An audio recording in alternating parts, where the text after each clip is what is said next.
하나님 말씀 보시겠습니다. 하나님 말씀은 요한계시록 22장 1절에서 5절 말씀입니다. 하나님 말씀은 요한계시록 22장 1절에서 5절 말씀.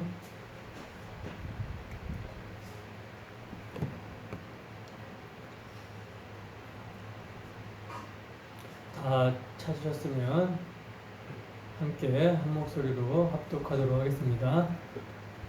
시작. 또 그가 수정같이 맑은 생명수의 강을 내게 보이니 하나님과 및 어린 양의 보좌로부터 나와서 길 가운데로 흐르더라. 강 좌우에 생명나무가 있어 12가지 열매를 맺되 달마다 그 열매를 맺고 그 나무 잎사귀들은 만국을 치료하기 위하여 있더라.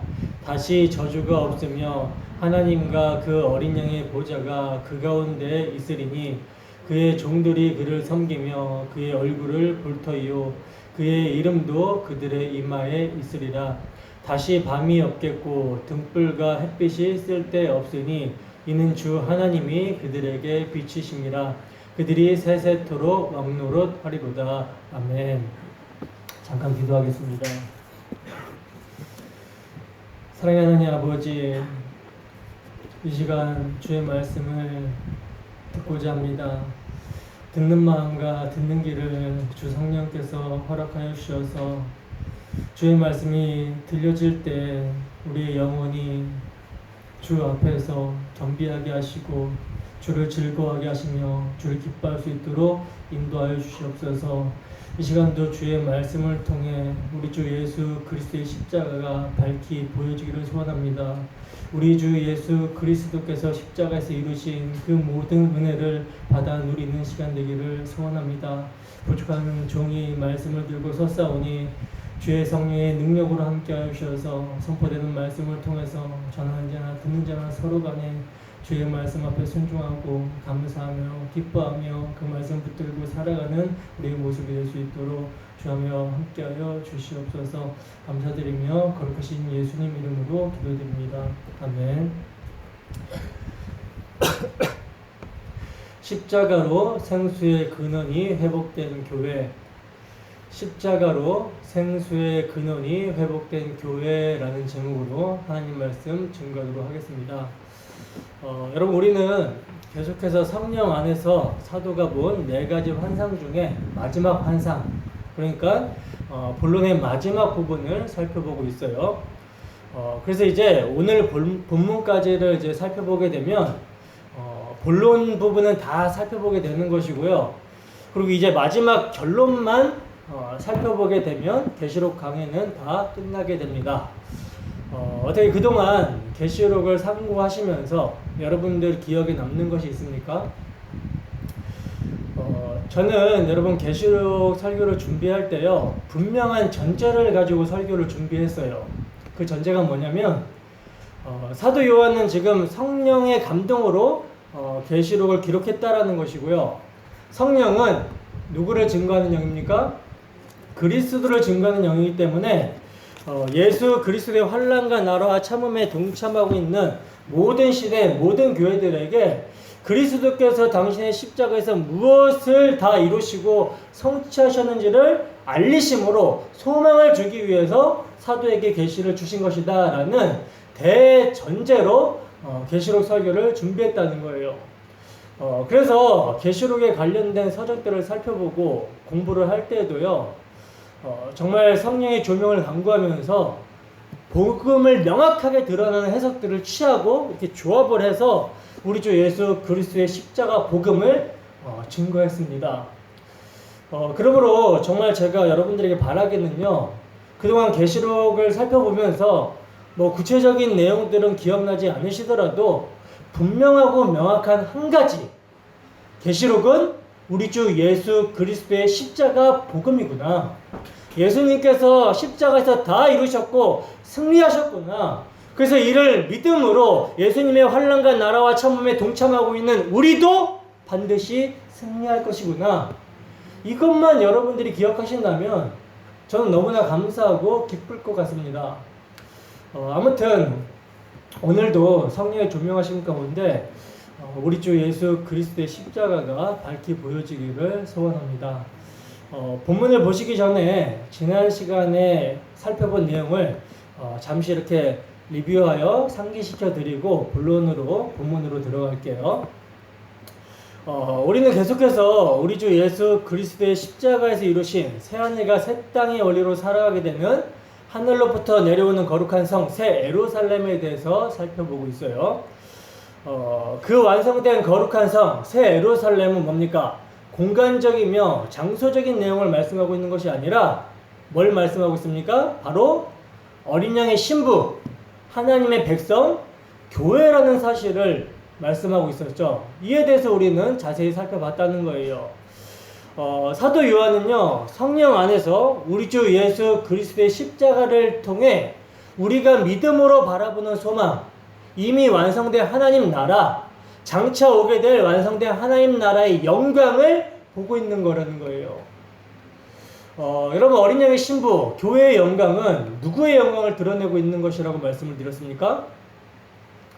어린 양의 신부인 교회가 영광스럽게 빛날 수 있는 것은 교회의 모든 것이 신랑이신 그리스도에 의해서 주어지는 거기 때문이라고 말씀을 드렸었죠. 그래서 거룩한 성 새 예루살렘 교회는요, 전능하신 하나님과 어린 양이 성전이 되시고 빛이 되시고 등불이 되신다라는 거예요. 이것을 제가 연합이라고 말씀을 드렸습니다. 그래서 여러분, 교회로 모인 우리는요, 우리 주 예수 그리스도의 십자가로 말미암아 완성된 하나님 나라, 교회인 우리의 영광스러움을 소망 가운데 바라보며 이를 믿음으로 끌어당겨서 오늘을 사는 자들이라는 거예요.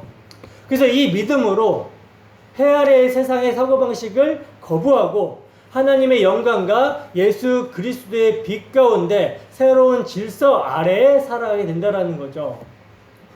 어떻게 여러분, 한 주 동안 우리 주 예수 그리스도께서 십자가에서 이루신 완성된 교회의 영광을 소망 가운데 바라보며 믿음으로 사셨습니까?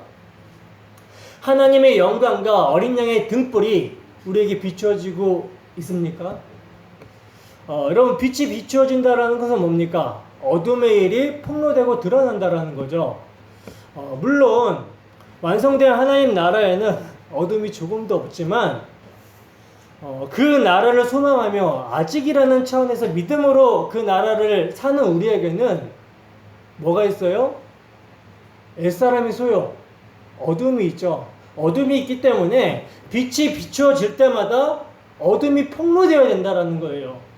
그러나 그 빛이 비추어져서 어둠이 폭로가 되게 되면 그 어둠은 우리 주 예수 그리스도의 십자가에서 이미 해결되었기 때문에 빛이 되는 것입니다. 그러니까 빛으로 드러나는 것마다 빛이 된다는 거예요. 그러므로 오늘도 주 성령의 인도하심 가운데 말씀의 빛으로 책망과 바르게 함과 의로 교육함을 받기를 소원합니다. 그래야 어둠의 일이 드러날 때 회개하고 예수를 믿는 빛 가운데 그 영광을 드러내는 우리 모두가 되기를 주님 이름으로 축원합니다.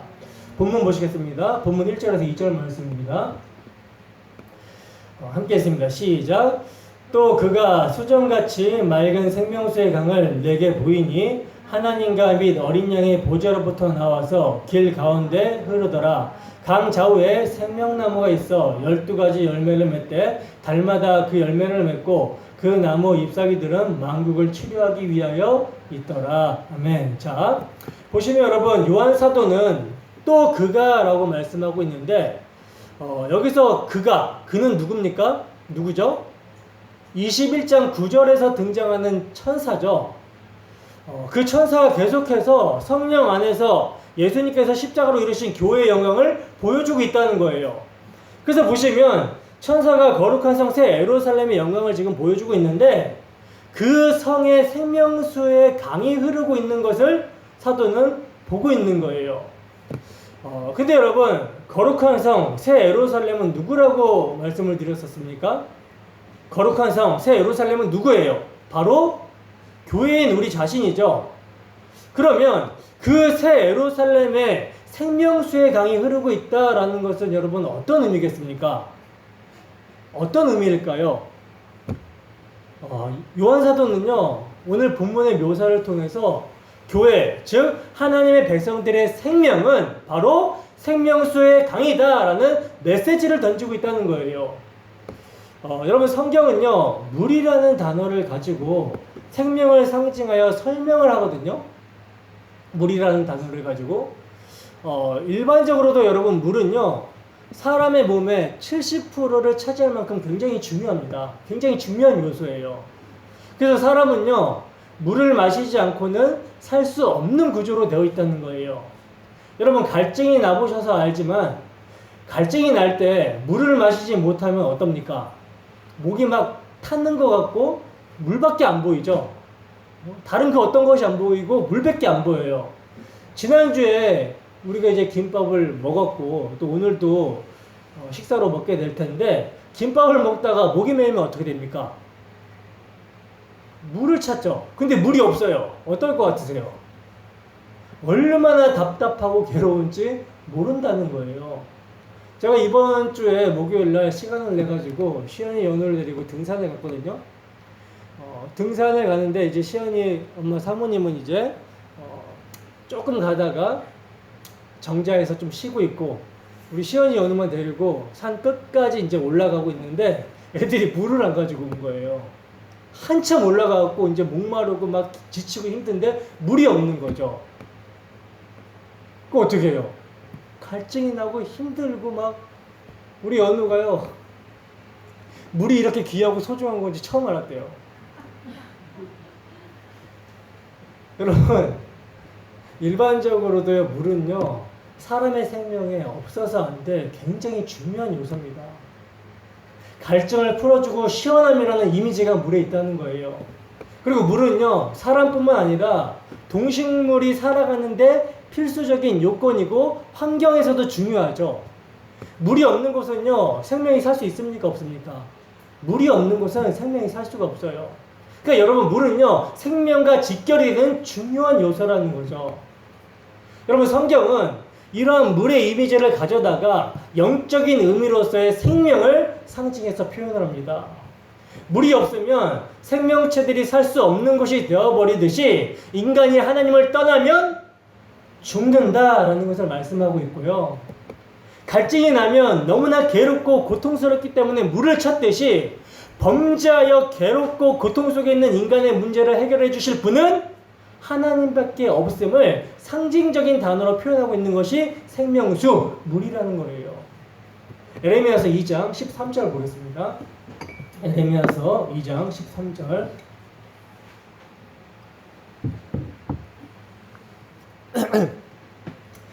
함께 읽습니다. 시작.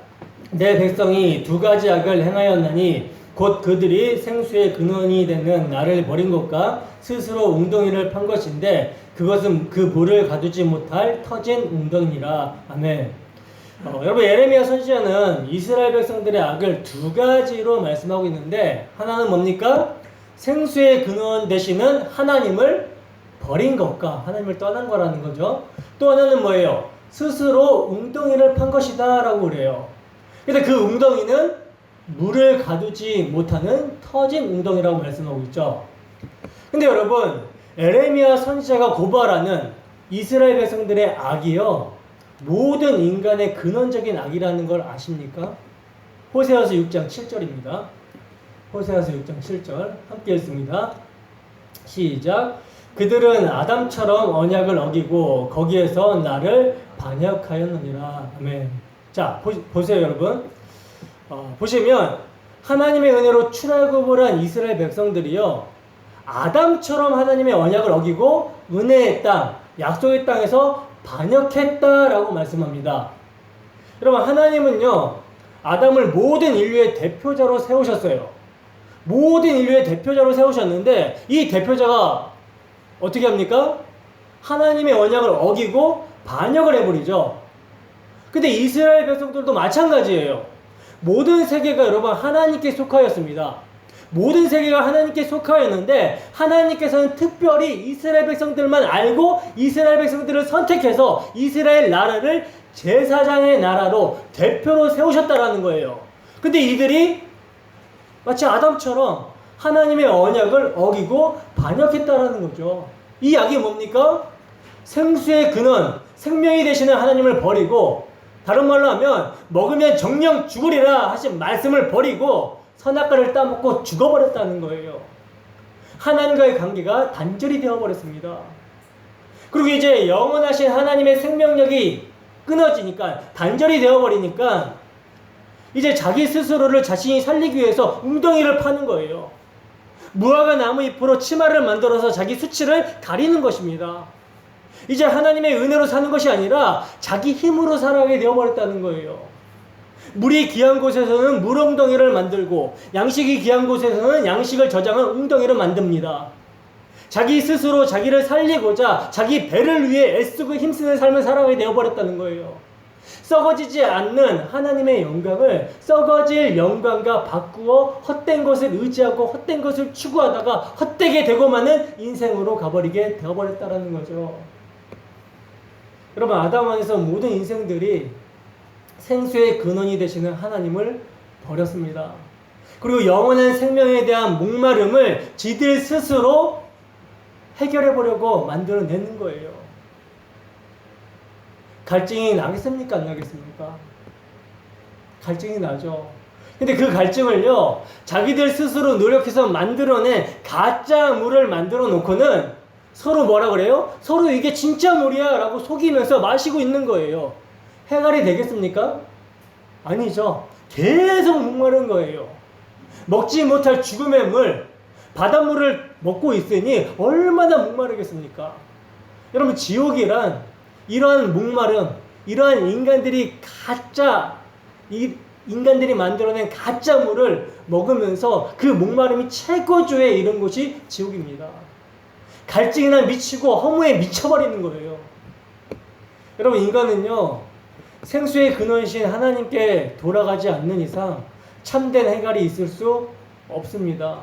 근데 문제는 죄로 말미암아 하나님의 언약에 불순종한 인간들은 그들 스스로 하나님께 돌아갈 수 없다는 것이 문제라는 거예요. 죄의 문제를요, 그들 스스로 해결하고 하나님께 갈 수가 없다는 것입니다. 생수의 근원이신 하나님을 떠난 상태에서 아무리 자기들끼리 율법을 지키고 제사를 지내고 선을 행하고 도덕적으로 윤리적으로 양심적으로 착한 일을 하고 근면하고 성실하게 산다 할지라도 그것 자체가 뭡니까? 무화과 나무 잎으로 치마를 만들어 놓고 자기의 수치를 가리려고 하는 모양새에 지나지 않기 때문에, 스스로 터진 웅덩이를 판 것에 지나지 않기 때문에 악이라는 거예요, 하나님 보시기에. 그러니까 인간은 스스로 절망적인 상황에 처해 있는 것입니다. 그렇기 때문에 하나님이 개입하시지 않으면 모두가 다 죄 아래, 저주 아래, 심판 아래 있다는 거죠. 근데 긍휼이 풍성하신 하나님께서는 이러한 인생들 중에서 창세전에 택하신 자들을 은혜로 건져내시는 거예요. 하나님께서는 여러분 그럴 필요가 전혀 없으세요. 피조물이 필요하지 않으신 분입니다. 자족하신 분이에요. 영원히 자족하신 분이에요. 그래서 그럴 필요가 전혀 없으신데 순전히 뭘로? 은혜로 창세전에 당신의 아들 안에서 택하신 자들을 건져내셔서 그 은혜의 영광을 찬송하게 하시고자 그렇게 하시는 것입니다. 하나님의 영광을 위해 그렇게 하신다라는 거예요.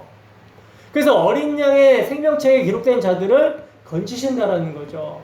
그 기록이 여러분 성경입니다. 창세전에 당신의 아들 안에서 예정하신 자들을 예수 그리스도로 말미암아 자기의 아들들이 되게 하심으로 그 사랑하시는 아들 안에서 우리에게 거저주시는 은혜의 영광을 찬송하게 하시려는 목적을 위해 우주 만물을 창조하시고 섭리하시고 경륜해 가신다라는 거예요. 그 기록이 여러분 성경이고 성경은 하나님의 구원 역사입니다. 창세기 2장 9절에서 10절 말씀입니다. 창세기 2장 9절에서 10절 말씀 함께 했습니다. 시작.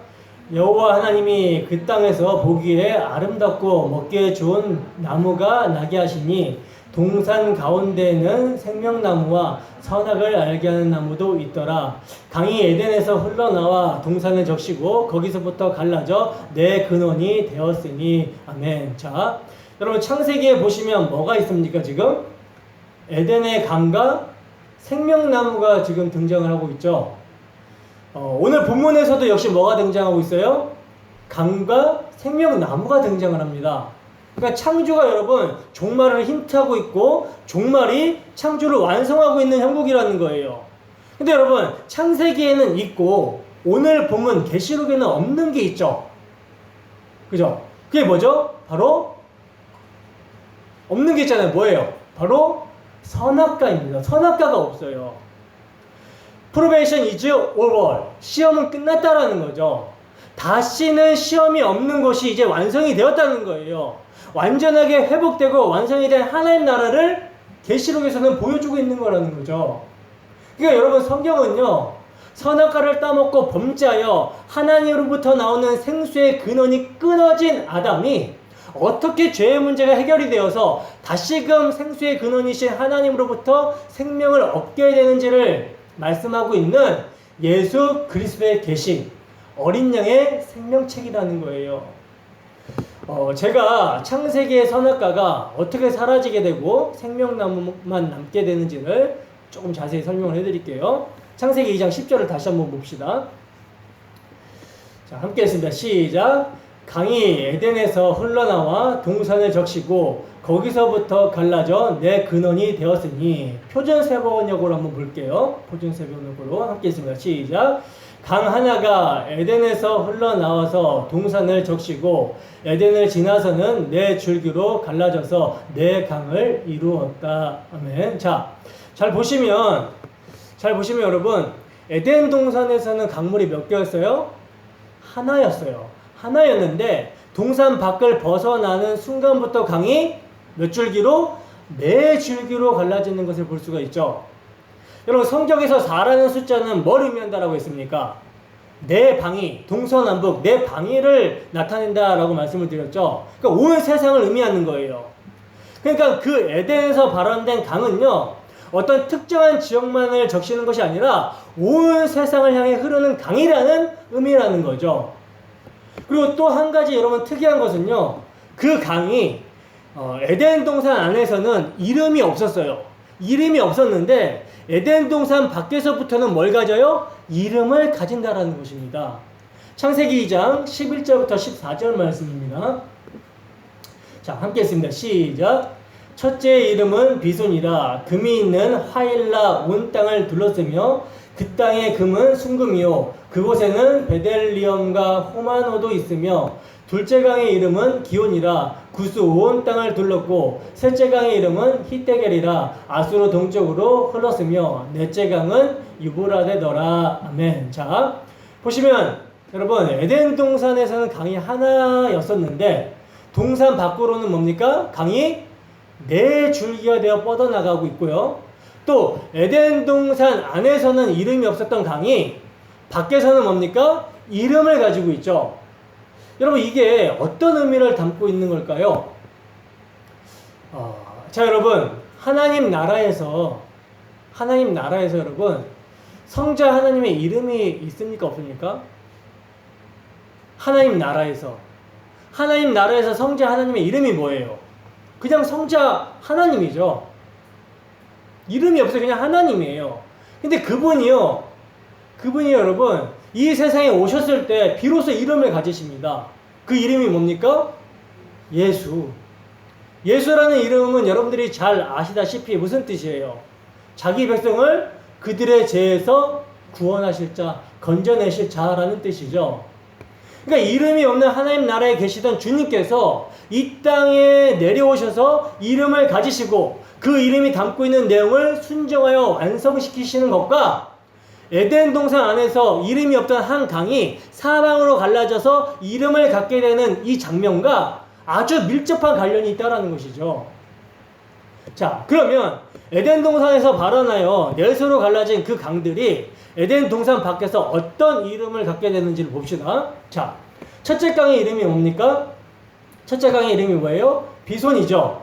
그 뜻은 여러분 풍성하다라는 뜻이에요. 풍성하다. 비손, 풍성하다. 자, 그리고 두 번째 강의 이름은요, 기혼입니다. 기혼. 그 이름의 의미는 뭐냐면 터져나간다라는 뜻이에요. 그리고 셋째 강의 이름은요, 히데겔입니다. 그 의미는 화살처럼 빠르다라는 뜻이고요.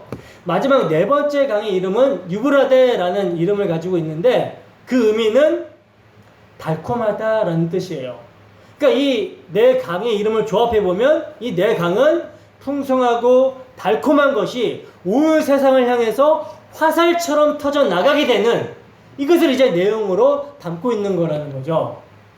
여러분 에덴에서 이 강이 에스겔서에서는 이렇게 등장을 하고 있어요. 에스겔서 47장 1절에서 12절 말씀입니다.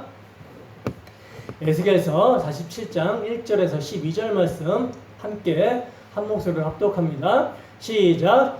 그가 나를 데리고 성전문에 이르시니 성전 앞면이 동쪽을 향하였는데 그 문지방 밑에서 물이 나와 동쪽으로 흐르다가 성전 오른쪽 제단 남쪽으로 흘러내리더라. 그가 또 나를 데리고 북문으로 나가서 바깥길로 꺾여 동쪽을 향한 바깥문에 이르시기로 본즉 물이 그 오른쪽에서 스며 나오더라.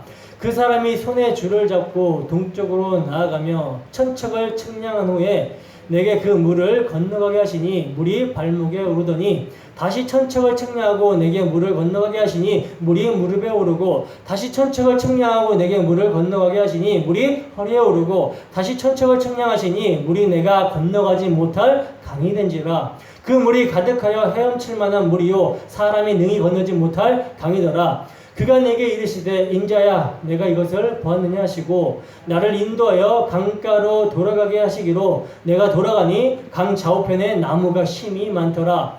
그가 내게 이르시되 이 물이 동쪽으로 향하여 흘러 아라바로 내려가서 바다에 이르리니 이 흘러내리는 물로 그 바다의 물이 되살아나리라.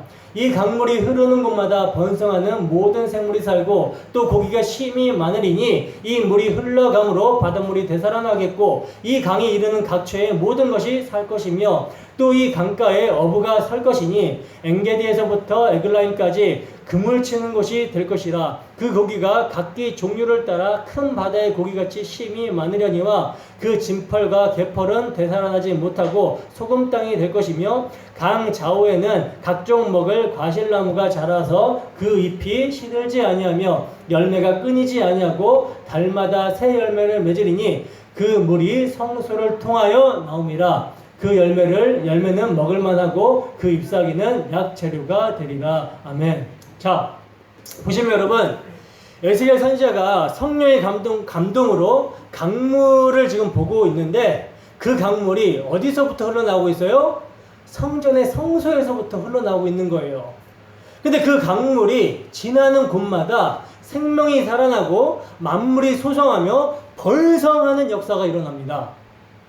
이것은 여러분 이제 에덴 동산의 그 네 강물이 무엇을 상징하는 것인지를 조금 더 밝게 보여주고 있는 장면인 것이죠.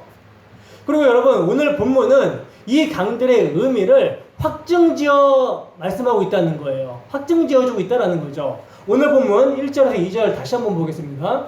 본문 1절에서 2절 말씀 다시 한번 읽습니다. 시작.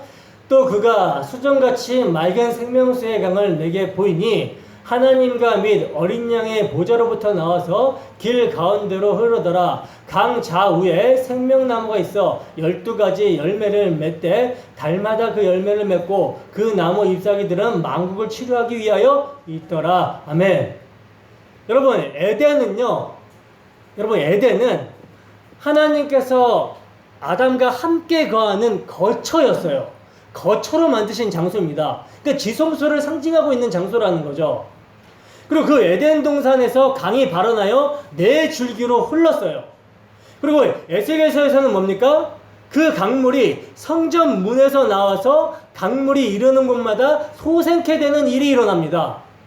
그리고 오늘 본문에는요, 맑은 생명수의 강의 근원을 지금 어디라고 하고 있어요? 하나님과 예수님의 보좌가 그 근원이라고 말씀하고 있죠. 그렇다면 여러분, 하나님과 예수님은 지금 우리가 계시록 문맥에서 볼 때 하나님과 예수님은 지금 거룩한 성 새 예루살렘의 성전이 되신다라고 그랬는데 그 성전에서 생명수 강이 흘러나온다라는 것은 뭘 의미하는 거겠습니까? 하나님과 예수님이 거룩한 성 새 예루살렘 교회의 생명의 근원이 되신다라는 것을 의미한다라는 거예요. 이해되십니까? 연결이 되세요? 여러분 예수님께서는요 내가 곧 길이요 진리요 생명이라고 말씀하셨습니다. 어떻게 예수님께서 생명이 되시는 것이죠? 어떻게? 생수의 근원이신 하나님과의 관계를 화목시키기 위해서 그분이 화목제물로 오셔가지고 우리의 죄 문제를 해결해 주셨기 때문에 예수님은 생명이 되신다라는 거예요. 그래서 예수님은 길이고 진리고 생명이 되시는 것입니다. 우리 주 예수 그리스도의 십자가로 말미암아 생명수의 근원이 되시는 하나님이 교회인 우리와 함께 하시게 되었다라는 거예요. 여러분, 십자가 사건이 우리에게 생명을 가져다 줄 것에 대해서는요, 이미 구약 성경에서 여러 차례 예표하고 있었습니다. 출애굽기 17장 6절 보겠습니다. 출애굽기 17장 6절. 자, 함께 했습니다. 시작. 내가 호렙산에 있는 그 반석 위 거기서 내 앞에 서리니 너는 그 반석을 치라. 그것에서 물이 나오리니 백성이 마시리라. 모세가 이스라엘 장로들의 목전에서 그대로 행하니라. 아멘. 자, 보세요 여러분. 모세가 지금 반석을 치는데 그 반석 위에 누가 서 있으십니까? 하나님이 서 계신다 그러죠. 근데 그 하나님이 서 계신 반석을 치라고 명령하고 계신다라는 거예요. 그러면 뭐가 나오겠다? 생명을 솟게 하는 물이 나올 거라는 거죠. 뭘 예표하는 거예요? 예수님의 십자가 사건을 예표하고 있는 것입니다. 이 사건을 여러분 바울 사도는 이렇게 설명합니다. 고린도전서 10장 2절에서 4절 말씀 함께 했습니다. 시작. 모세에게 속하여 다 구름과 바다에서 세례를 받고 다 같은 신령한 음식을 먹으며 다 같은 신령한 음료를 마셨으니 이는 그들을 따르는 신령한 반석으로부터 마셨음에 그 반석은 곧 그리스도시라. 아멘. 여러분, 그리스도께서 침을 당하심으로 생수가 이스라엘 백성에 흘렀다는 거예요. 정확하게 십자가 사건을 예표해서 말씀하고 있는 것입니다. 그리고 여러분, 생수가 흘러가리라 라는 말씀은요, 스가랴서에서도 나와요. 스가랴서 14장 6절에서 8절 말씀입니다. 스가랴서 14장 6절에서 8절 말씀. 자, 함께 했습니다. 시작. 그날에는 빛이 없겠고 광명한 것들이 떠날 것이라. 여호와께서 아시는 한 날이 있으리니 낮도 아니요 밤도 아니라 어두워갈 때에 빛이 있으리로다. 그 날에 생수가 예루살렘에서 솟아나서 절반은 동해로 절반은 서해로 흐를 것이라. 여름에도 겨울에도 그러하리라. 아멘. 자, 보시면 여러분, 여호와께서 아시는 한 날이 있다고 하는데 이 날은요 낮도 아니고 밤도 아니래요. 근데 어두워갈 때에 빛이 있을 것이라 라고 말씀합니다. 그리고 그 날에 생수가 솟아나게 된다 라고 말씀하고 있다는 거예요. 여러분, 이때가 언제입니까? 자, 마태복음 27장 45절에서 46절 말씀입니다. 자, 함께 읽습니다. 시작. 제6시로부터 온 땅에 어둠이 임하여 제9시까지 계속되더니 제9시쯤에 예수께서 크게 소리질러 이르시되 엘리 엘리 라마 사박다니 하시니 이는 곧 나의 하나님 나의 하나님 어찌하여 나를 버리셨나이까 하는 뜻이라. 아멘. 여러분, 우리 주 예수 그리스도의 십자가로 말미암아 뭐가 물러가고 흑암이 물러가고 빛이 오게 되었다라는 거예요. 십자가에서 예수님께서 치심을 당하심으로 말미암아 뭐가 생명수가 흘러나오게 된 것입니다. 이 생수에 대해서 여러분, 우리 주님께서 뭐라고 말씀하셨습니까? 요한복음 7장 37절에서 39절 말씀 함께 읽습니다. 시작. 명절 끝날 곧 큰 날에 예수께서 서서 외쳐 이르시되 누구든지 목마르거든 내게로 와서 마시라. 나를 믿는 자는 성경의 이름과 같이 그 배에서 생수의 강이 흘러나오리라 하시니 이는 그를 믿는 자들이 받을 성령을 가리켜 말씀하신 것이라.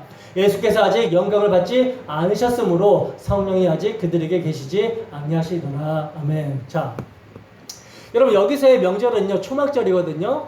초막절은 이스라엘의 3대 절기 중에 마지막 절기인데 이 절기에는요 대제사장들이 실로암 못에서 이렇게 물을 길러와서는 성전의 번제에 전제처럼 부었다 그래요. 근데 여러분, 예수님은 그렇게 물을 길어다가 붓는 것이 아니라 뭐라고 말씀하십니까? 자기 자신이 생명수라고 말씀하시는 것입니다. 생명수라고. 내가 생명수니까 내게 와서 마시라는 거예요. 아니, 예수님은 어떻게 마시라는 것입니까? 방금 읽은 말씀에서는요, 이 마시는 것을 뭐라고 얘기하냐면 예수님을 믿는 자들이 받을 성령을 가리켜 말씀하신 것이다 라고 그래요. 그리고 가로 부분에 아직 영광을 받지 못하셨다라는 것은요, 예수님께서 십자가를 지시고 부활 승천하셔서 영광을 받으신 후에 아버지께로부터 약속하신 성령을 받아서 자기 백성들에게 부어주시는 이것을 지금 말씀하고 있는 거라는 거죠. 그러므로 여러분, 예수님을 믿는다라는 것은요, 뭡니까? 바로 생명수를 마시는 것이며 성령이 임하는 거예요. 자, 고린도전서 12장 12절에서 13절 말씀 함께 있습니다. 시작. 몸은 하나인데 많은 지체가 있고 몸의 지체가 많으나 한 몸과 같이 그리스도도 그러하니라. 우리가 유대인이나 헬라인이나 종이나 자유이나 다 한 성령으로 세례를 받아 한 몸이 되었고 또 다 한 성령을 마시게 하셨느니라. 아멘. 여러분, 예수님을 믿어서 교회가 된다라는 것은요, 바로 생명수를 마시는 것이며 한 성령이 임하는 거예요. 여러분, 그리스도의 몸으로 참여된 교회는요, 하나입니다. 하나. 거기에는요, 유대인이나 헬라인이나 종이나 자유인이나 차별이 없다라는 거예요. 이것은 가히 혁명적인 사건이죠. 근데 이 하나됨이요, 어떻게 일어나냐면 한 성령으로 세례를 받아 한 몸이 되었고 다 한 성령을 마시게 하셨기 때문이라 그래요. 그러니까 한 성령을 받아서 그리스도의 몸에 참여하게 되었다는 거죠. 이 성령 세례로 여러분, 교회는요, 함께 묶이게 되는 것입니다. 이 연합이란 한 성령을 마신 거라는 거예요. 여러분, 최근에 유치원에서 크게 사건이 하나 일어났었죠. 어떤 사건입니까? 음식을 조리하는 가정인지 어쩐지 잘못 먹어가지고 집단 감염이 일어났었다는 거예요. 살모넬라 균이 있는 음식을 이제 함께 먹고 집단 감염이 일어났다라는 거죠. 여러분, 집단 감염이 일어났을 때 증세가 어때요? 비슷하죠. 복통이 일어나고 설사가 나고 열이 나고 증세가 비슷해요. 집단 감염이 일어나면. 이처럼요, 여러분, 한 성령을 마시게 되면요, 같은 증세가 나타납니다. 어떤 증세가 나타납니까? 그것은요, 세상에 대하여 목마르지 않는 증세가 나타난다는 거예요. 육신의 정욕과 안목의 정욕과 이생의 자랑이 우리에게서 나오지 않을 수는 없으나 그러나 그것이 우리를 장악하여 주도하지 못한다라는 거죠. 그쪽으로 가려고 하면 하나님께서 막으세요. 막으시고 또 그런 것을 제거하기도 하시는 것입니다. 세상의 것은 잠시 잠깐이며 지나가는 것임을 알게 하시며 썩을 양식을 위하여 일하지 못하게 하신다라는 것이죠. 영원한 생명의 양식이 더 귀한 줄 알고 거기에 분투하게 하시는 것입니다. 이것이 여러분, 한 성령을 마신 자들의 증세예요. 나타나는 증세. 이것이 반드시 나타나야 된다는 거죠. 바로 이러한 생명수가 여러분, 한량없이 흐르는 곳, 예수님의 십자가로 완성이 된 교회를 지금 사도는 성령 안에서 보고 있는 것입니다. 그 강이 하나님과 예수님의 보좌로부터 나와서 만국을 소성케 하는 생명수의 강이라고 말씀하고 있다는 거예요. 자, 정리해 봅시다. 정리를 하면요, 창세기의 에덴 동산과 강, 에스겔서의 성소와 성소에서 흐르는 물, 그리고 거룩한 성 새 예루살렘 안에서 하나님과 어린 양의 보좌로부터 흐르는 생명수의 강은요, 정확하게 같은 것을 상징하고 있었다는 거예요. 그것이 뭡니까? 예수 그리스도로 말미암아 부어지게 될 성령. 이해가 되시죠? 자, 스가랴서 13장 1절입니다. 스가랴서 13장 1절 함께 했습니다. 시작. 그 날에 죄와 더러움을 씻는 샘이 다윗의 족속과 예루살렘 주민을 위하여 열리리라. 아멘. 이사야서 12장 3절입니다. 함께 했습니다. 시작. 그러므로 너희가 기쁨으로 구원의 우물물에서 물을 기르리로다. 아멘. 여러분, 요한 사도는 여러분, 우리 주 예수 그리스도의 십자가로 말미암아 죄를 씻어내는 샘, 구원의 샘, 예루살렘 성, 교회를 지금 적시고 있는 것으로 보고 있는 거라는 거예요. 생명의 충만함을 보고 있는 것입니다. 그러므로 여러분, 그 완성된 곳은요, 우리 주님과 영원히 함께 거하는 곳이며 성령 안에서 충만한 교제가 있는 곳을 말한다라는 거예요. 그렇게 이제 십자가로 완성이 된 하나님 나라에는 에덴 동산에 있었던 생명나무가 있고 강이 흐르고 있는 거라는 거죠. 그런데 뭐가 없어요? 에덴 동산에 있었던 한 가지 예루살렘에 없는 거, 새 예루살렘에 없는 거, 그것이 무엇입니까? 선과 악을 알게 하는 나무가 없다라는 거죠. 여러분, 선악을 알게 하는 나무가 여러분 없다라는 것은요, 더 이상 선악나무의 열매, 선악나무의 열매를 먹음으로 죽게 되는 율법의 저주가 사라진 것을 말하는 거예요. 그리고 또 이를 유혹하는 뱀도 사라지게 된 것을 말하는 것입니다. 율법의 저주가 없어요. 그리고 율법의 참수가 없어요. 참수하는 자도 사라져버리게 된 상태를 말하는 것입니다. 그러므로 거룩한 성 새 예루살렘에 선악나무 없이 생명수와 생명나무가 있다는 것은요, 에덴 동산에서 죄로 인해 상실되었던 복이 회복되었다라는 것을 보여주고 있는 거라는 거죠. 누구로 말미암아 회복되었습니까? 어린 양 예수, 우리의 신랑 되시는 예수 그리스도로 말미암아 회복이 되었다는 거죠. 자, 그러면 이로 말미암아 회복된 그 복이란 무엇인가? 4절에서 말씀하고 있는 것처럼 주님의 얼굴을 보는 것이라는 거예요.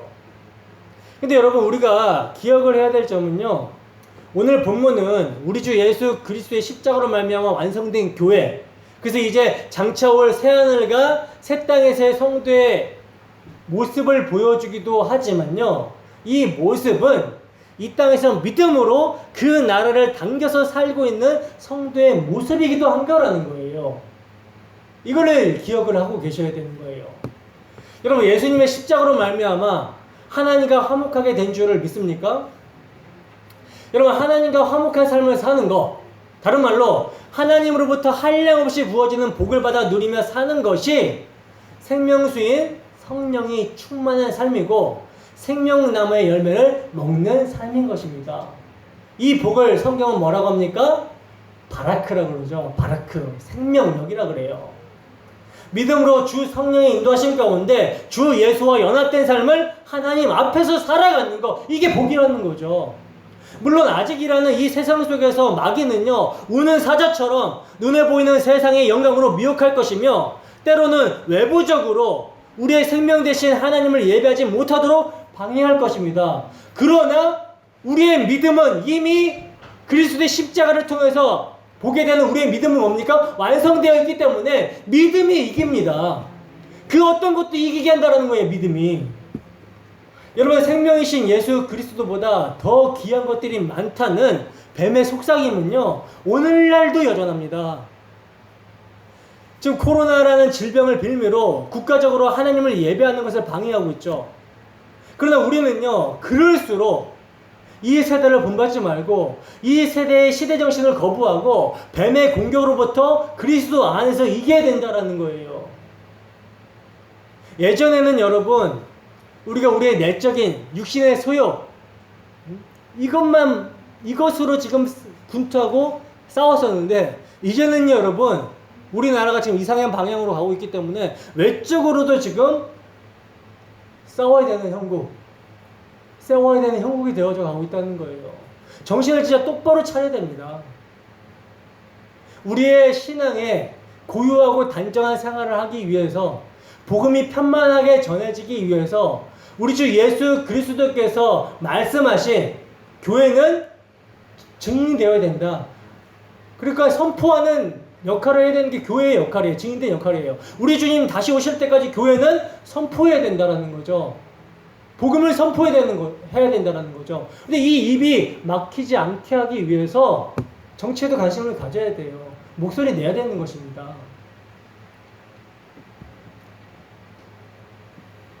여러분, 생명이신 예수님은요, 지금도 우리와 함께 하시며 그 생명을 흘려보내고 계십니다. 믿음의 눈을 들어 십자가를 바라보시기를 소원합니다. 자기를 기다리는 자에게 두 번째 나타나실 그분이 오실 때까지 우리는 우리가 믿음으로 바라보는 실상을 끌어당겨서 성령 안에서 예배하며 십자가의 삶의 원리로 자기를 부인하며 살아가야 된다라는 거예요.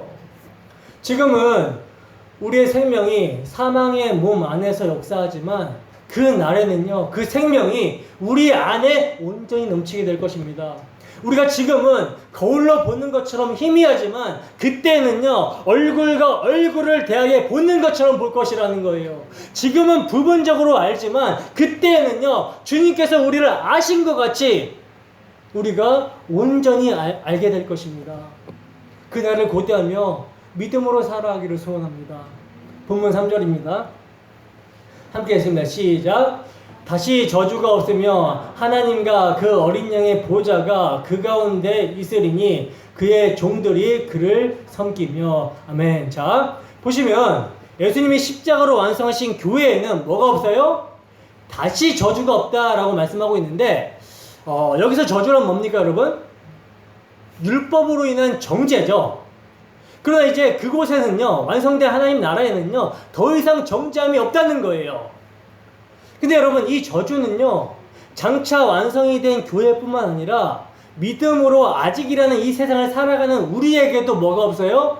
다시 저주가 없습니다. 왜냐하면 우리는 십자가에서 다 이루신 임의의 복음을 믿음으로 가지고 와서는 오늘을 살기 때문에 정죄함이 없다는 거예요. 오늘날 우리의 모습을 보면 어떻습니까? 부족한 거 투성이죠. 죄에 치여서 넘어질 때도 많죠, 그죠? 낙심할 때도 많죠, 그죠? 그러나 하나님은 우리를 예수님의 십자가를 통해서 보시기 때문에 결코 정죄함이 없다는 거예요. 우리의 믿음을 통해서는요. 율법의 요구를 우리 주님께서 받으셨습니다. 그러므로 우리에게 결코 정죄함이 없다는 거예요. 갈라디아서 3장 13절입니다. 함께 했습니다. 시작. 그리스도께서 우리를 위하여 저주를 받은 바 되사 율법의 저주에서 우리를 속량하셨으니 기록된 바 나무에 달린 자마다 저주 아래 있는 자라 하였습니다. 아멘. 주님께서 십자가에서 우리를 위해 행하신 일은요, 정죄에서 해방시키시는 일이었어요. 그래서 우리가 이를 믿음으로 받으면 믿음으로 정죄에서 해방되는 것입니다. 그리스도 안에서 우리는 자유하다는 거예요. 그렇다면 이 정죄함에서 해방된 자유로 우리가 무엇을 해야 되겠습니까? 정말 주님의 십자가 보혈의 은혜를 아는 자라면, 정말 죄에서의 자유함을 아는 자라면 그 자유함 가운데 무엇을 해야 되는 걸까요? 성경은 성령의 소욕을 따라 행하라고 말씀합니다. 뭐라라고요? 성령의 소욕을 따라 행하라. 갈라디아서 5장 16절에서 17절 말씀입니다. 함께 했습니다. 시작. 내가 이르노니 너희는 성령을 따라 행하라. 그리하면 육체의 욕심을 이루지 아니하리라. 육체의 소욕은 성령을 거스리고 성령은 육체를 거스리나니 이 둘이 서로 대적함으로 너희가 원하는 것을 하지 못하게 하려 함이니라. 아멘. 여러분, 우리가 원하는 것이 뭡니까? 육체의 소욕은요, 우리가 원하는 것을 하지 못하게 한대요. 우리가 원하고 있는 게 뭐예요? 주 예수 그리스도의 얼굴을 구하고 하나님과 화목함을 누리는 것을 원하고 성령의 임재 가운데 하나님의 통치가 우리에게서 이루어지는 것을 원하죠. 그런데 육체의 소욕은 뭡니까? 이 원하는 것을 못하게 한대요. 그래서 뭘 따라 행하라? 성령을 따라 행하라는 것입니다. 여러분, 그리스도 예수의 사람들은요, 육체와 함께 그 정과 욕심을, 탐심을 십자가에 못 박았기 때문에 성령으로 살고 성령으로 행해야 된다는 거예요. 성령은 그리스도를 증거하는 영이고 성령은 그리스도와 연합시키시는 영입니다. 그렇기 때문에 십자가를 바라보라는 것입니다. 십자가를 의지하라는 것입니다. 그리스도께서 우리를 위해서 행하신 그 놀라운 구속 사역을 자주 묵상하라는 거예요. 그 성령으로 행하라는 것이죠. 그렇다면 목사님, 성령으로 행한다는 것은 어떻게 사는 것입니까? 갈라디아서 5장 13절에서 14절 말씀 함께 했습니다. 시작. 형제들아, 너희가 자유를 위하여 부르심을 입었으나 그러나 그 자유로 육체의 괴를 삼지 말고 오직 사랑으로 서로 종노릇하라. 온 율법은 내 이웃사랑을 내 자신같이 하라 하신 한 말씀에서 이루어졌나니 만일 서로 물고 먹으면 피차 멸망할까 조심하라. 아멘. 우리 주 예수 그리스도께서 십자가에서 이루신 사랑을요, 마음에 품은 자로 성령을 의지하여 하나님과의 관계성 속에서 자기를 부인하며 살라는 거예요. 구원의 감격과 감사로 주 예수를 위한, 그를 위한 삶을 살라는 것입니다. 우리 안에 착한 일을 시작하신 이가 주 예수의 날까지 우리를 그렇게 인도하시기 때문에 우리는 주 예수를 위해, 주 예수를 위한 삶을 기꺼이 살게 된다는 것이죠. 그래서 여러분 보시면 이렇게 저주가 없고 구원의 감격으로 충만한 새하늘과 새 땅, 새 예루살렘에서 무엇을 하고 있습니까?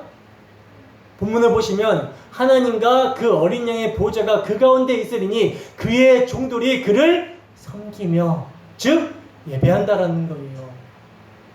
지금 우리가 우리 주 예수 그리스도의 죽으심과 부활을 기념하며 그를 믿는 믿음으로 감사와 찬양과 영광을 하나님께 올려드리는 예배와 예배의 삶을 살고 있듯이 그때에도 그렇게 똑같이 예배하게 된다는 것입니다. 그러나 그때는 뭘 입고?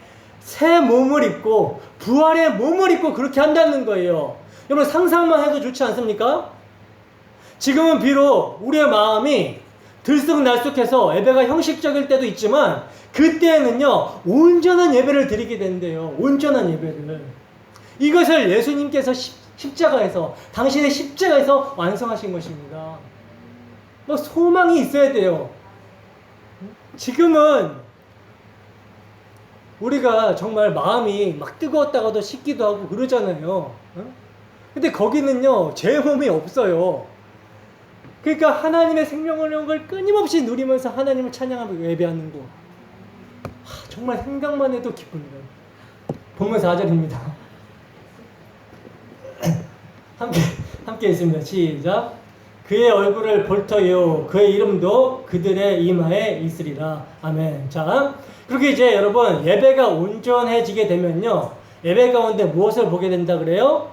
그의 얼굴을 볼 터이요. 여러분 하나님의 얼굴을 보게 된다라고 말씀합니다. 이게 여러분 인류 최대의 수건이죠. 이 인류 최대의 수건이 지금 이루어지고 있는 거예요.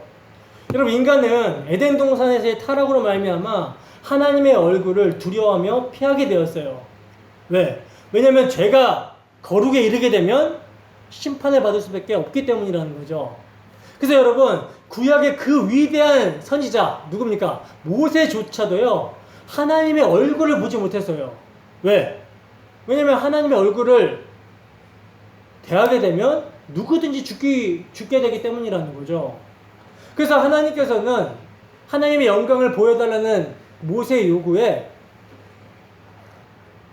하나님께서 모세 앞으로 지나가시면서 어떻게 하십니까? 모세를 손으로 덮었다가 지나가신 후에 모세가 하나님의 등만 볼 수 있게 합니다. 이 말은 하나님의 등을 모세가 실제로 봤다라는 말이 아니라 하나님의 실제적 영광의 그림자만 봤다라는 거예요. 왜? 그 영광을 보게 되면 죽으니까. 근데 새 예루살렘에서 뭐라 그래요? 하나님의 얼굴을 보게 된다 그러죠. 기도하면서 하나님의 임재를 느끼는 것도 감격스러워서 숨을 못 쉴 지경인데 주님의 얼굴을 보게 된대요. 얼마나 큰 복입니까? 할렐루야 하지 않습니까? 그리고 여러분 또 너무나 놀라운 것은요. 그 이름도 하나님의 이름이요 그들의 이마에 있다라고 말씀합니다. 우리는 계시록 14장에서 14만 4천의 성도들의 이마에 어린 양의 이름과 아버지의 이름이 있었다라는 사실을 살펴봤었죠. 근데 이것을 지금 이것을 다시 마지막 장에서 강조하고 있다는 거예요. 여러분 왜 마지막 장에서 이를 강조하고 있을까요? 왜 마지막 장에 이를 강조하고 있냐면요. 여러분 계시록 13장에서는 땅에서 올라온 짐승, 거짓 선지자들이 오른손이나 이마에 짐승의 표를 받게 유혹하고 박해한다라는 말씀이 있었죠. 그런 말씀이 있었어요. 기억 안 나시지만. 근데 지금 새 예루살렘에서는요. 성도들의 이마에 짐승의 이름이 아닌 어린 양의 이름이 있다는 것입니다. 이 말은요. 어린 양의 이름을 새겨주신 성령께서 그 이름을 지키도록 믿음을 주셨기 때문에 영적 전투에서 승리하게 되었다라는 것을 의미한다라는 거예요. 그래서 이를 강조하고 있는 것입니다. 즉 이기는 자는 상을 주리라 라고 말씀하신 주님께서 이기는 힘 또한 교회들에게 주시고 승리케 하셨다라는 거예요. 근데 그 공로를 교회가 열심히 싸워서 이긴 것이라고 인정해 주신다라는 거죠. 얼마나 귀하고 복된 주님입니까? 얼마나 귀하고 복된 영광입니까? 여러분, 우리가 정말 성도라면 우리들의 이마에도 어린 양의 이름이 쓰여 있는 것입니다. 이 이름이 쓰여 있다라는 것은 뭡니까? 내 거라는 말이죠. 내 거. 그렇다면 과연 여러분, 우리는 주님 거답게 살아가고 있습니까? 주님은 그 이름을 반드시 지켜주시지만 교회가 싸워 이기는 방식으로 지켜주신다라는 거예요. 거기까지가 은혜입니다. 마음의 변화와 마음의 소원과 동기를 주시면서 선한 싸움을 싸우게 하신다라는 거죠. 여기까지가 은혜예요, 여러분. 그러므로 여러분, 정말 주님께서 은혜를 주시면 우리가 은혜를 구해야 되죠. 은혜를 주시면 막 우리 안에 예수님의 사랑으로 인해서 그분을 위해 살고자 하는 불일 듯한 마음이 있어야 되는 것입니다. 말씀의 책망을 들으면 돌이켜 회개하는 마음이 있어야 되는 것이고, 우리의 육적 소욕에 막 분해하고 사탄을 대적해야 되는 거예요. 이게 은혜가 있는 자의 모습입니다. 그러니 여러분, 열심히 믿음의 싸움을 함께 합시다. 삶의 사소한 부분까지도, 삶의 사소한 습관까지도 주를 위해 부인하고 순종하는 삶을 살기로 소원합니다. 우리 안에 소원을 두고 행하게 하시는 분이 주 예수의 날까지 우리를 보존하게 하실 것을 믿습니다. 자, 본문 5절입니다. 함께 읽습니다. 시작. 다시 밤이 없겠고 등불과 햇빛이 쓸데없으니 이는 주 하나님이 그들에게 비치심이라. 그들이 세세토록 왕노릇하리로다. 아멘. 자, 보시면 그리스도께서 여러분 완성한 나라에는요, 뭐가 없다 그래요? 다시 밤이 없다라고 말씀합니다. 왜 없는 것입니까? 왜 없는 거예요? 하나님의 영광이 비치기 때문이라고 그러죠. 새 예루살렘은요, 하나님의 영광이 충만한 곳이라는 거예요. 여러분, 어느 정도 충만하냐면 여러분들이 상상하는 거 그 이상입니다. 무엇을 상상하시든 그 이상으로 충만합니다. 여러분, 새 예루살렘의 모형으로 모세의 성막이 있었죠. 그 성막이 여러분 준공이 되었을 때 하나님의 영광이 충만했는데 대제사장들이나 그 제사장들이 거기를 들어가지는 못했대요. 영광 때문에.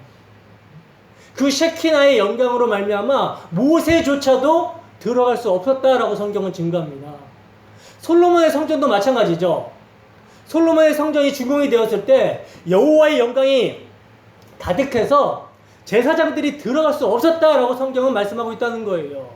근데 하물며 모형도 이 정도인데, 모형에도 하나님의 영광이 이 정도인데, 모형이 아니라 실체인 그리스도께서 십자가로 완성하신 그 새 예루살렘엔 하나님의 영광이 얼마나 더 충만하겠습니까? 여러분, 새 예루살렘은요, 하나님의 나라이며 그리스도의 몸 낸 교회입니다. 그렇다면 새 예루살렘의 영광스러움이란 교회인 우리에게도 지금 임한 상태라는 거예요. 우리는 교회로 모여서 그 영광스러움을 맛보고 있는 것입니다. 예배를 통해서. 지금 같은 영광을 가졌다라는 거예요. 지금. 그때가 되면 더 영광스러워진다라는 것이 아니라 지금도 같은 영광을 가졌다라는 것입니다. 그러나 다른 점이 있죠. 다른 점은 지금은 아직이라는 차원에서 믿음으로 그 실체를 바라보며 누린다라는 것이고, 십자가 안에서 감추어진 영광, 비밀의 소망을 우리는 눈이 열려서 보는데 세상은 가려져서 보지 못하고 있을 뿐이라는 거예요. 그러나 믿는 자들의 모임 가운데 있는 교회는 그 영광을 볼 수 있어야 된다는 거죠. 가시적으로는 보지 못했지만 믿음으로 그 영광을 볼 수 있어야 된다는 것입니다. 근데 여러분, 오늘날 개탄스러운 것은 뭡니까?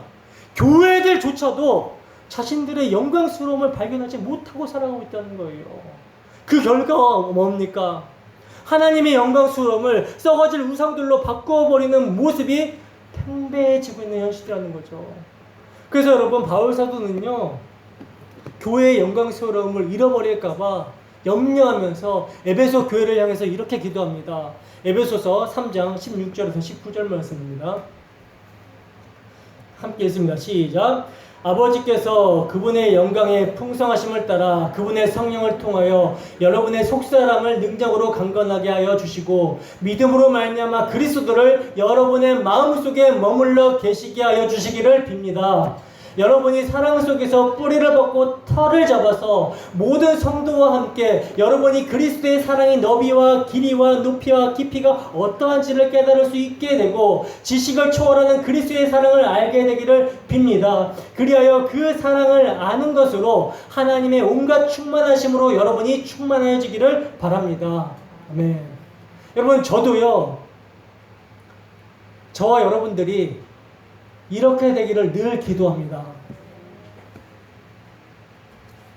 정말 충만하기를 기도합니다. 자, 그리고 이제 계속해서 마지막으로 보시면 그들이 세세토록 왕노릇한다 라고 말씀하고 있는데 우리 주 예수 그리스도의 십자가에서 완성이 된 교회는요 영원히 왕노릇하게 된다라는 거예요. 여러분, 우리는요 첫째 부활에 참여한 자로서 믿음으로 그 왕노릇을 아직이라는 역사 속에서 훈련하다 가는 것입니다. 성경은요, 이 왕노릇을 복된 삶이라고 말씀하고 있다는 거예요. 하나님의 생명력을 누리는 삶, 복된 삶이라고 말씀합니다. 그렇다면 그 왕노릇하는 삶이 어떤 삶인가? 예수님께서는 이렇게 말씀하셨습니다. 심령이 가난한 자는 복이 있나니 천국이 저희 것이며 애통하는 자는 복이 있나니 그들이 위로를 받을 것이요 온유한 자는 복이 있나니 그들이 땅을 기업으로 받을 것이요 의에 주려고 목마른 자는 복이 있나니 저희가 배부를 것이요 긍휼히 여기며 사는 자들, 마음이 청결한 사는 자들, 화평케 하는 자들, 의를 위하여 핍박을 받는 자들, 그들이 복이 있다라고 말씀합니다. 그리고 그 복으로 천국, 영생을 약속하고 있다는 거예요. 여러분, 그 삶에서 열매 맺는 게 뭡니까? 사랑과 희락과 화평과 오래 참과 자비와 양선과 충성과 온유와 절제. 이것이 여러분 우리의 하늘 왕노릇의 모습이라는 거예요. 이게 복받은 사람, 생명수의 강이 그 안에 흐르고 있는 믿는 자들의 삶이라는 것입니다. 이것을 한마디로 요약하면 십자가죠. 예수님의 십자가를 마음에 품은 자의 삶. 그러니까 여러분, 우리는 성령의 인도하신 가운데 예수님께서 십자가에서 다 이루신 완성된 나라를 믿음으로 살게 된다는 것입니다. 여러분, 우리는 이미 그리스도 안에서 그렇게 산 자가 되었으며 그렇게 살게 될 거라는 거예요. 여러분, 이게 무거운 짐입니까? 결코 무거운 짐이 아닙니다. 사랑은요 짐이 아니라는 거예요. 사랑은요 기쁨으로 모든 것을 할 수 있게 합니다. 우리 주님께서 우리를 위해 행하신 놀라운 복음의 은혜를 생각하면서 한 주 동안도 우리 주님의 사랑의 깊이와 넓이와 크기와 높이가 어떠한지를 깨달아 그 주님을 의지하고 그 주님의 사랑 안에 거하며 그 주님을 열렬히 사랑하는 우리의 모습이 되기를 주님의 이름으로 축원합니다. 기도하겠습니다.